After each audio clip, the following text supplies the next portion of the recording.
এই মাহফুজ, এই আসিফ, এই হাসনাত, এই সার্জিস রাস্তার টোকায়ের কাছেও মার খাবে, কেউ ঠেকাইতে আসবে না। কি মনে করে মাহফুজ? মনে করে কি ও নাকি 5 কোটির নিচে নাকি ও কোনো ওর সাথে কোনো ডিলিংস 5 কোটির নিচে নাকি করা যায় না। সবচেয়ে এই যে সাংবাদিক ইলিয়াসের প্রথম স্ট্যাটাসটির পর উপদেষ্টা আসিফ তিনি কোনো প্রতিক্রিয়া ওইভাবে জানান নাই, তবে তলে তলে সেটিং করার চেষ্টা করছিলেন উপদেষ্টা আসিফ। সমন্বয়ক হাসনাত আব্দুল্লাহকে দিয়ে সাংবাদিক ইলিয়াসের সাথে কথা বলাচ্ছিলেন যে ইলিয়াস ভাই আমার উপর কেন খেপলো। আসসালামু আলাইকুম প্রিয় দর্শক শ্রোতা, উপদেষ্টা আসিফ মাহমুদের 2 কোটি টাকার ধান্দা নগদ প্রমাণ দিলেন সাংবাদিক ইলিয়াস। কি সেই নগদ প্রমাণ দিলেন, চলুন আমরা ভিডিওতে বিস্তারিত দেখে আসি। এই মাহফুজ, এই আসিফ, এই হাসনাত, এই সার্জিস রাস্তার টোকায়ের কাছেও মার খাবে, কেউ ঠেকাইতে আসবে না। কি মনে করে মাহফুজ? মনে করে কি ও নাকি 5 কোটির নিচে নাকি ও কোনো ওর সাথে কোনো ডিলিংস 5 কোটির নিচে নাকি করা যায় না। সবচেয়ে এই যে 3জন লোক এখন বসে কথা বলছে এখানে, এই 2-3টা লোক এখন বিএনপির সবচেয়ে বড় শত্রু। কার জন্য হয়েছে? আমরা বাংলাদেশের মানুষের জন্য, এই ছাত্রদের জন্য। তারা গোনাই ধরে না। আসিফ, তারপরে মাহফুজ, এই এদের একটা চক্র আছে। এই চক্রটা মিলে যা করছে সেটার সাথে এই হাসনাত, সার্জিস এদের খুব ভালো একটা সম্পৃক্ততা নাই এবং তাদেরকে কিছুটা কর্নার করা হয়েছে। আমি জানি না এই কথাগুলো, যেহেতু ব্যক্তিগত আলাপ, এই আলাপগুলো আমি পাবলিকলি বলতে চাই না, কিন্তু আমি আপনাদের একটা জাস্ট সিনারিও বুঝাইলাম। দর্শকের হয়তো অনেকের মনে হইতে পারে যে মনে হয় এই হাসনাত মানেই বোধহয় মাহফুজ, মাহফুজ মানেই বোধহয় আসিফ। না, এইখানেও একটা একদম সরাসরি একটা পার্টিশন করা হয়েছে। তো আমি হাসনাতের ওই কথাটা কেন বললাম জানেন দাদা, যে আজকে বিপ্লবের 7 মাস পরে দাঁড়িয়ে মাহফুজ বলেন শাহবাগীদের শাহবাগী ট্যাগ দিয়া, তারপরে এই যে কোনো জায়গায় মিটিং মিছিল টিছিল করা, এগুলোতে তারা খুব একটা মানে ভালো মনে করছেন না। ওনারা এসছেন হচ্ছে এই মবের মাধ্যমে, এসে তারপরে এখন কিছু কিছু জায়গা নিজেদের সুবিধা মতো বাগিয়ে নিয়ে এখন আর ওনারা কোনো বিশৃঙ্খলা চান না। এখন যেখানে যে জায়গায় আছেন সেই জায়গায় থেকে তারপরে ওনারা চান এটা চলুক এইভাবে, এটাই ওনারা চান। এই আসিফ, এই নাহিদ, এই হাসনাত, এই সার্জিস রাস্তার টোকায়ের কাছেও মার খাবে, কেউ ঠেকাইতে আসবে না। কি মনে করে মাহফুজ? মনে করে কি ও নাকি 5 কোটির নিচে নাকি ও কোনো ওর সাথে কোনো ডিলিংস 5 কোটির নিচে নাকি করা যায় না।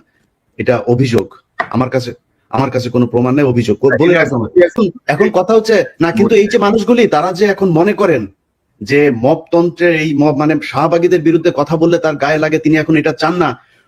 মাহফুজকে 1000 কোটি টাকার মালিক বানাই দেবো আমি, $1 বিলিয়ন মালিক বানাই দেবো। $1 বিলিয়ন, $1 বিলিয়ন মালিক হওয়ার পরে মাহফুজ মনে করে কি মেম্বার নির্বাচন করে পাশ করে আসতে পারবে? মাহফুজ যাক, তো ওরা স্থানীয় নির্বাচন করতে চাইছে কেন? ওরা আগে ওই করতে চায়, ওই যে টুর্নামেন্টের আগে, বড় টুর্নামেন্টের আগে কিছু ম্যাচ হয় না, ওইটা খেলে ওরা মনে হয় মেম্বারই নির্বাচন, ধরেন আসিফকে এই হাতি মার্কায় অমুক ইউনিয়ন পরিষদের মেম্বার নির্বাচনে ভোট দিন, এভাবে মনে হয় মেম্বার হিসাবে আগে দেখে আসতে চাচ্ছিল মাঠটা কি অবস্থা, তারপরে জাতীয় নির্বাচন। জামানত নিয়ে আসতে পারবা না বিএনপি এবং জামাতের কাছ থেকে। অতএব এত লাফানোর কিছু নাই যে আপনি এসছেন মবতন্ত্রের মাধ্যমে, আপনি এখন এসে সবকিছু আইন কানুন ভাবে তারপরে দেখেন। আইন, এই যে বিচারক গুলোকে আপনি সরাইলেন, কোন আইন দিয়ে সরাইছিলেন? উপদেষ্টা বানাইছিলেন বাংলাদেশের সংবিধানে ছিল, আপনি বসাইলেন কেন? আপনারা যেভাবে উপদেষ্টা হয়েছেন এটা কোন আইনে ছিল? এখন বিডিআর এর মামলার সময় আপনি আইন দেখান, এখন উদিচির মামলার সময় আপনি আইন দেখান, 21শে আগস্টের মামলার সময় আপনি আইন দেখান, ওই ফেনীতে যে বনজ কুমার আর ব্যারিস্টার সুমনরা যেটা করে গিয়েছে সেই 16 জন মানুষ এখন পর্যন্ত তারা কেন কন্ডেম সেলে আছে? আপনি করতে পারেন নাই, সময় পান নাই। শামা ওবায়দের সাথে অন্ধকারে সিনেমা হলে চিপাই গিয়া বসে সিনেমা দেখার সময় পান, এই কাজ করার সময় পান না। এটার জবাব বাংলাদেশের মানুষের কাছে। আমি বলেছি যে 5 বছর, 10 বছর, 20 বছর, যত বছর প্রয়োজন হয় থাকুক তারা। আমরা তো বিএনপির কাছ থেকে বেশি সুবিধা নিতে পারতাম, তাই না? আমরা সেটা করিনি, আমরা বলেছি এরা থাকুক। বরং বিএনপি অনেক ক্ষেত্রে এই বাংলাদেশের সবচেয়ে এই যে 3জন লোক এখন বসে কথা বলছে এখানে, এই 2-3টা লোক এখন বিএনপির সবচেয়ে বড় শত্রু। কার জন্য হয়েছে? আমরা বাংলাদেশের মানুষের জন্য, এই ছাত্রদের জন্য। তারা গোনাই ধরে না। মনে হয়েছে যে এইভাবে এসে তারপরে কয়েক বিলিয়ন টাকা কামায় তারপরে মনে হয় তারা বাংলাদেশে আবার ক্ষমতায় আসবে। এত সহজ? আপনার মতো এরকম কয়েক বিলিয়ন ডলারের মালিক বাংলাদেশে বিএনপির অনেক নেতা আছে, নাম ধরে বলতে পারি, তারা আওয়ামী লীগের সময়ই কামাইতো। আপনি কি মনে করেন নাকি আজকে এই বিতর্কে আর গেলাম না, তারা কামাইতে পারতো, কিন্তু তারা আপনি বাংলাদেশের রাজনীতি করতে পারবেন? আপনার চাইতে বহু টাকাওয়ালা লোক বসে আছে। সাংবাদিক ইলিয়াসের প্রথম স্ট্যাটাসটির পর উপদেষ্টা আসিফ তিনি কোনো প্রতিক্রিয়া ওইভাবে জানান নাই। তবে তলে তলে সেটিং করার চেষ্টা করছিলেন উপদেষ্টা আসিফ। সমন্বয়ক হাসনাত আব্দুল্লাহকে দিয়ে সাংবাদিক ইলিয়াসের সাথে কথা বলাচ্ছিলেন যে ইলিয়াস ভাই আমার উপর কেন খেপলো। আজকে যখন দেখছি আমরা সেনাপ্রধানকে নিয়ে বুকে পাথর চেপে তিনি ডক্টর ইউনূসকে মেনে নিচ্ছেন বা মেনে নিয়েছেন এমন চাঞ্চল্যকর বক্তব্য দিচ্ছেন উপদেষ্টা আসিফ, কিন্তু বুকে পাথর চেপে রেখে আমরা দেখছি তলে তলে কোটি কোটি টাকা কামাই ফেলছে এই ছাত্র উপদেষ্টারা। অভিযোগ সাংবাদিক ইলিয়াসের আরো এক পার্ট 2 আজকে তিনি আপলোড করে বসেছেন। আমরা চাই ডক্টর ইউনূসের এই সরকার এই আসিফ মাহমুদ সম্পর্কে কি সিদ্ধান্ত নেবে, দুদক কোন ভূমিকা রাখবে, নাকি ক্ষমতায় যারা থাকে তাদেরকে রাষ্ট্রীয় প্রতিষ্ঠানগুলো তেলাবে। সাংবাদিক ইলিয়াসের এই ভয়াবহ অভিযোগের বিরুদ্ধে উপদেষ্টা আসিফ কি জবাব দেবেন আমরা জাতির কাছে পৌঁছে দিতে চাই এবং আসিফের বক্তব্য শুনতে চাই। ইলিয়াস লিখেছেন উপদেষ্টা আসিফ মাহমুদের দুর্নীতি পার্ট 2, একদম খাতা কলমে টাইম ফ্রেম সহ লিখে দিয়েছেন। পৌরসভার নির্বাহী প্রকৌশলীরা অবসর গ্রহণের পর তাদেরকে অতিরিক্ত সময়ের জন্য চাকরি এক্সটেনশন করার বিনিময়ে বেশ কয়েকজন প্রকৌশলীর কাছ থেকে 2 কোটি টাকা হাতিয়ে নিয়েছে অলরেডি আসিফ মাহমুদ সজীব ভুইয়া এবং তার এপিএস মোয়াজ্জেম। স্থানীয় সরকার বিভাগে পৌরসভার কোনো নির্বাহী প্রকৌশলীর চাকরি এক্সটেনশনের নিয়ম নেই। স্বাধীনতা পরবর্তী বাংলাদেশে 54 বছরে এমন কোনো ঘটনা ঘটেনি, কিন্তু নতুন বাংলাদেশে এমন ঘটনা ঘটতে যাচ্ছে এবার দাবি সাংবাদিক ইলিয়াসের। তিনি বলছেন যে তার সূত্রটা বলছে ভোলা পৌরসভার অবসরপ্রাপ্ত নির্বাহী প্রকৌশলী জসিম উদ্দিন আরজু গেল 25 তারিখ তিনি অবসর গ্রহণ করেন।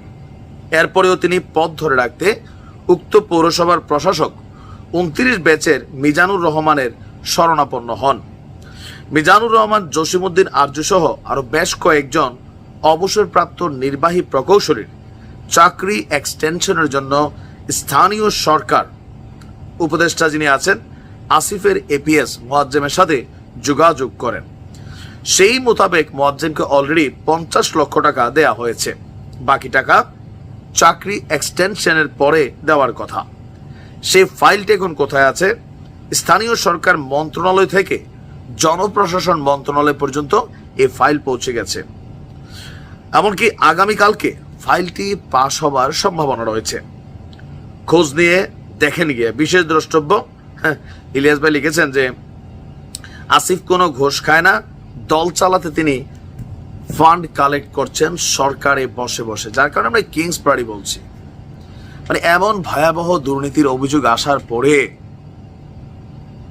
আমরা এই উপদেষ্টাদের বিভিন্ন কথায় কেমনে আশ্বস্ত হই রে ভাই। যখন নেগোসিয়েশন হয় তখন আমরা জানি না, যখন ধান্দা মিলে না তখন আমরা জানি। পাবলিকের আবেগ অনুভূতি নিয়ে অনেক খেলা হয়েছে। ওয়ারিয়র্স অফ দ্য জুলাই, হাত পা ভাঙা যে আহত ছেলেরা, আমি আজকে দেখলাম কি ইংলিশ নাম দিছে। চিকিৎসা নাই, পেটে ভাত নাই, যখন দরকার পড়ে এদেরকে আবার ওয়ারিয়র্স অফ দ্য জুলাই, যোদ্ধা। আসিফ মাহমুদ প্রথম স্ট্যাটাসের পরে বক্তব্য দেয় নাই। হাসনাত রিদিয়া অফলাইনে কানেকশন করার ট্রাই করছে, কিন্তু সাংবাদিক ইলিয়াস বড় ঘাউরা জিনিস। তার বক্তব্য প্রথম আলোকে নিয়ে তুমি যা করো এটার পক্ষে যখন অবস্থান নিবা তোমাকে কোনো ছাড় নাই। এখন এই যে প্রতিবেদন আসছে গণমাধ্যমে, যারা দেখার তারা কি দেখবেন নাকি না? ইলিয়াস ভাই তো একদম ডিটেলস দিয়ে দিল। আমরা চাই উপদেষ্টা আসিফ নিশ্চয়ই তার বিরুদ্ধে অভিযোগগুলোর সত্যতা জানাবেন। ভালো থাকুন। দর্শক শ্রোতা, এই বিষয়ে আপনার মন্তব্য চাচ্ছি, কমেন্ট বক্সে আপনার মন্তব্য লিখবেন। আজকে এই পর্যন্তই, আল্লাহ হাফেজ।